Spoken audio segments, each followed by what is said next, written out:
I mean, it's a type of physical science. Yes, you were right on I that. think physical science. Like, do they like? Can I go back to? Yeah, I understand. Can I go back to first grade? Yes. Guys, you guys are doing fine.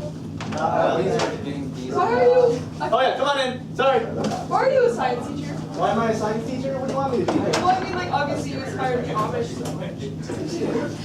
My name's Jebediah. Jebediah? I don't think you're quite right. That's so right. Jebediah. Jebediah.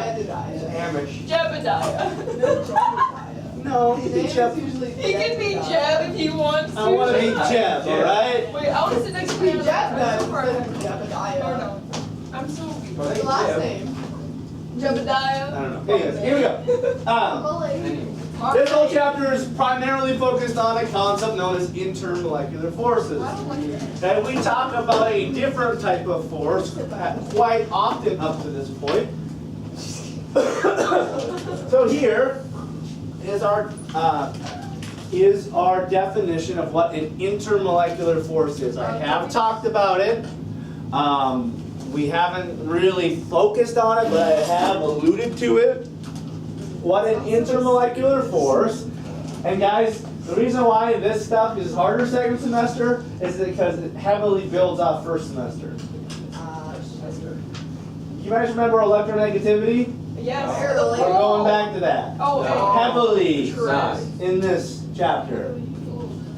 Okay? Why don't you do this when we talk about electronegativity? Yeah, Because I want you to actually focus on learning it and not cramming for it and forgetting. Well, that's... I'm just saying it would make more sense to learn it all at the same time. You should have said remember this. Yes, however, there are some other things that you need to know to be able to comprehend this as well. Okay? So what an intermolecular force is an electrostatic attraction between molecules. I want you to underline the word between. What about intramolecular? I will tell you what intramolecular is. Did we talk about that? Yeah, we have. We talk about it. Alright, let me show you the difference between an intermolecular force and an intramolecular force. So here are 3 water molecules. Okay? And you actually, I think, in your notes have, like, lower, you actually have a picture of this, so you don't have to rewrite this if you don't want to. Okay? Give it back. This is called a covalent bond, or it is a bond that holds oxygen and hydrogen together within a molecule. This is an intramolecular force. Intra means within. So it is the bond within the molecule. So any bond. Any bond within a molecule is called an intramolecular force. An intermolecular force, we said inter means between. Have you ever heard of an interstate? Nope. A highway between states. Whoa. Okay? Yes. So, I could point to any one of these chemical bonds and they would be an intra because it's within. Okay? Well, it's not the only force that we have. Because we know that there are 3 phases of matter. What are they? Solid, liquid, and gas. So the question is, what holds a solid together and what holds a liquid together? The answer is intermolecular. I almost flipped it. I don't have it. You could say, if you wanted to define it, you could say intramolecular is force within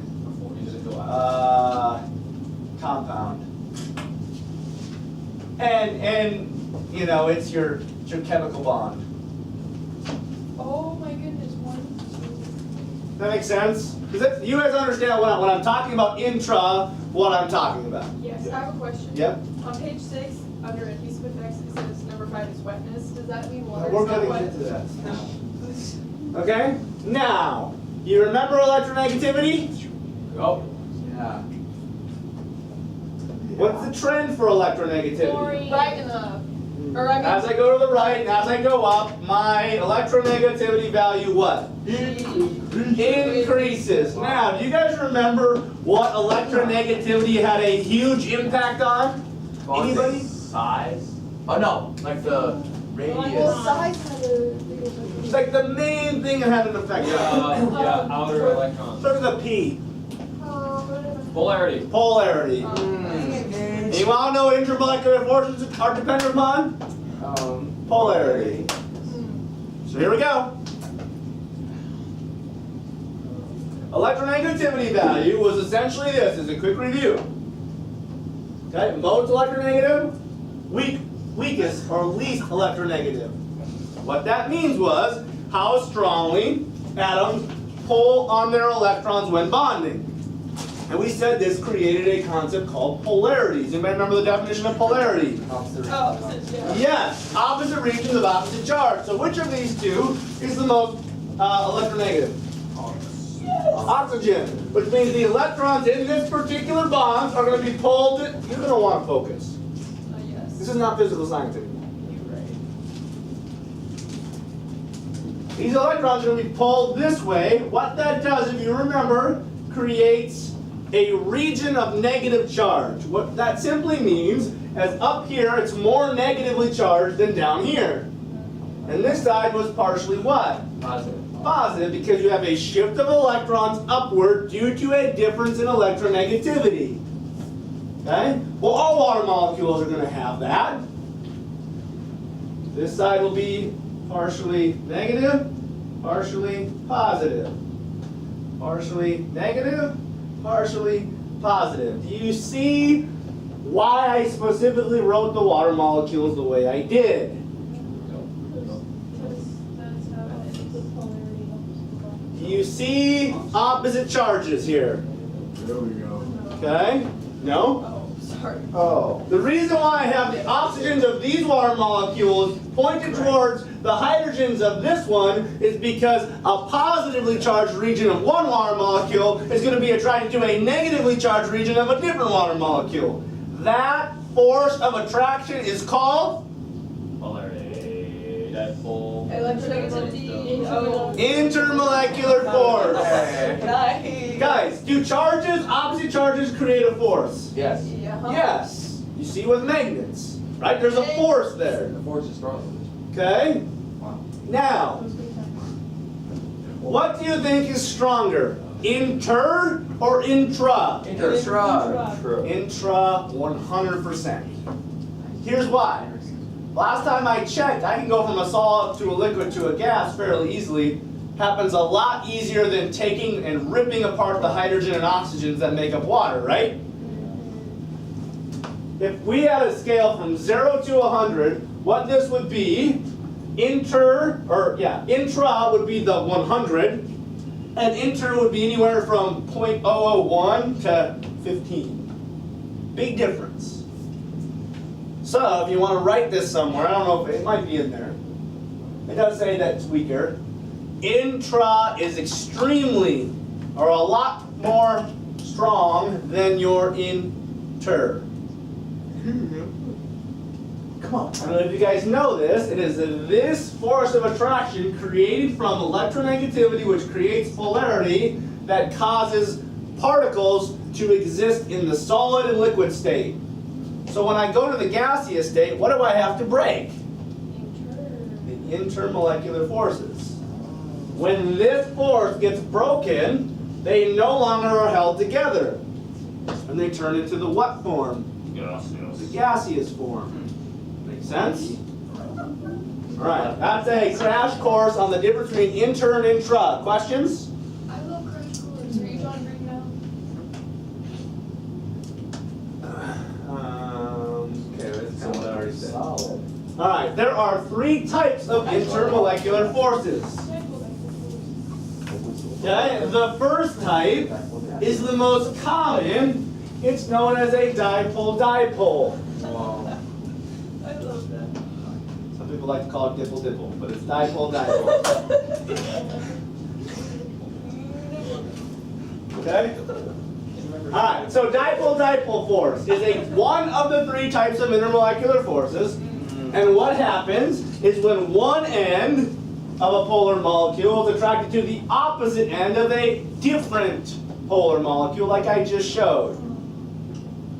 Right? Now this should make sense. The stronger the polarity, what would make the polarity strong? If they're very opposite. Very electronegative. Very different in electronegativity. Yes, you're on the right track. Right? If I have something with a low electronegativity and bonding with something with a high electronegativity, there's a big difference causing a great change of electrons, creating a very polar molecule. Do you guys remember ionic is the most polar you could have? Yes. You guys remember that? We do. Okay, so polar that we say it gives and takes. Do you remember that? So, the greater the difference in electronegativity, the stronger your polarity is, and therefore the stronger your intermolecular force is, or aka the more difficult it is to melt and boil. Right? If you got a stronger force holding a liquid together, it's going to take more energy to get to the gaseous state, wouldn't you say? Wait, can honey turn into a gas, theoretically? Theoretically, anything can. How do you? How does the person have to be to be a gas? Well, like, Pretty hot. Now, Natalie's a this is gas. important. What does it say? What does it say? Hurry up, focus. We got a lot to Only get through. occurs between polar molecules. Okay, so if you have a nonpolar molecule, remember when we said nonpolar molecules obviously don't have polarity? If you don't have polarity, how are they going to be attracted to each other? Right? Remember, a nonpolar has charge, but they're not opposite charges. So for example, if I have CH4, and we said that all of these are positive because of how the polarity works, is a positive thing going to be attracted to another positive thing? Well, I mean, No. possibly not. No. Okay? So, we'll get into the type of force that happens when you have nonpolar in a sec. So here's another example that I've already kind of showed you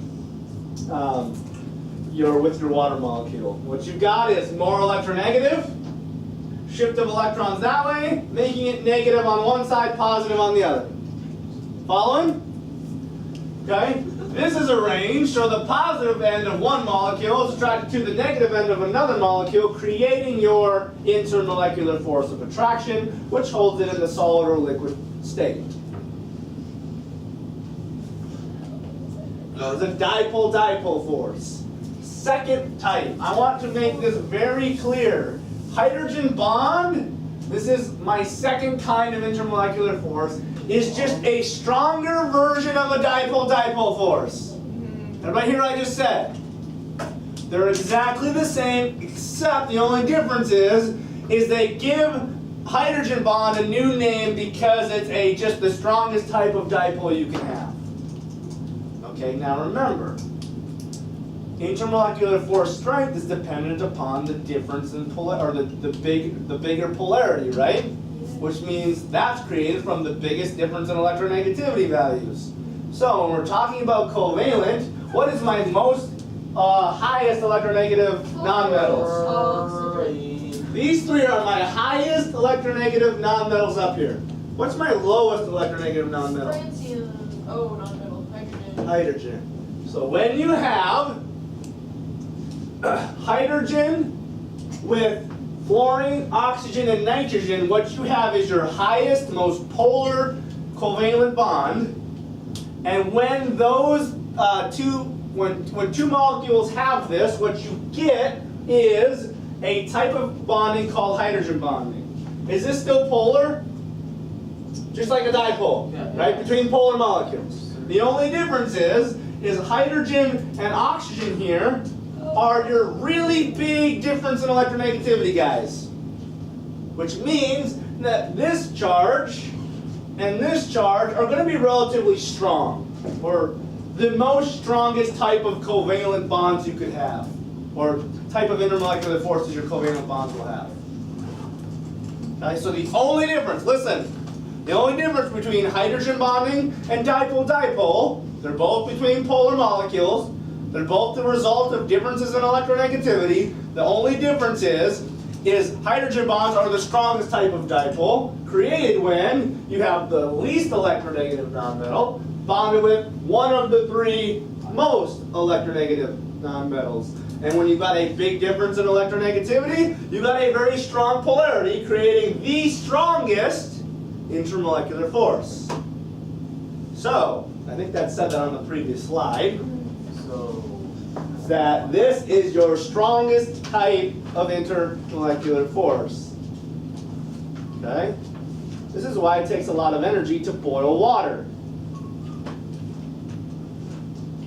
Okay?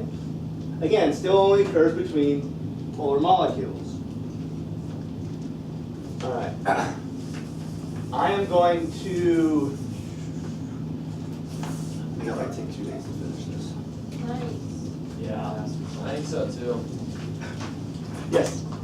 And so that's just between hydrogen and nitrogen oxygen. Yes. So I call this the NOF rule because it's hydrogen bonded to N, O, or F. Why do you put the fun rule? That's not how you spell fun. I said fun rule. NOF. Oh, fun. Okay. Now the reason why I think I'm going to kind of stop here is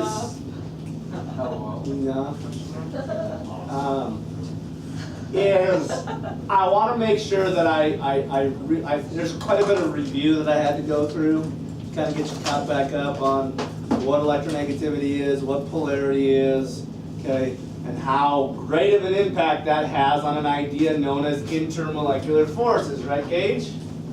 Yeah. Yeah.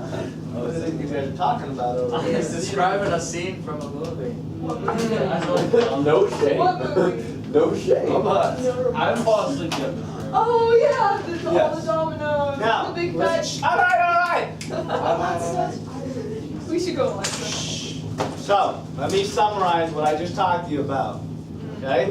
We have intramolecular, and we have intermolecular. Intra means within. Those are referring to the covalent bonds, or I should say, any chemical bond that holds a compound together. Intermolecular forces, there are 3 types. We talked about 2 of them. Are the forces that hold compounds together in the solid or liquid state, or what you would have to overcome to get it to become a gas. Okay? And what is intermolecular forces primarily determined by? Oh. No, wait. Electrostatic attraction. What is an intermolecular force primarily determined by? Polarity, which is determined by electronegativity. Which is Okay? So it's a little bit of a, you kind of got to walk through the progression. Okay? Electronegativity is the barest minimum roots of this. The bigger the difference in electronegativity, the stronger the polarity. The stronger the polarity, the stronger your intermolecular force is. And the reason why the stronger your polarity, the stronger the intermolecular force is because you have stronger charges when you've got a bigger polarity difference. Okay? This shouldn't be overly difficult, the idea that stronger charge means stronger force, right? Okay. We will finish this lesson tomorrow. You do not have homework. yeah. Hey, man. Thank you. You're like hard stuff. Suck up. We're going down for it. Okay. Not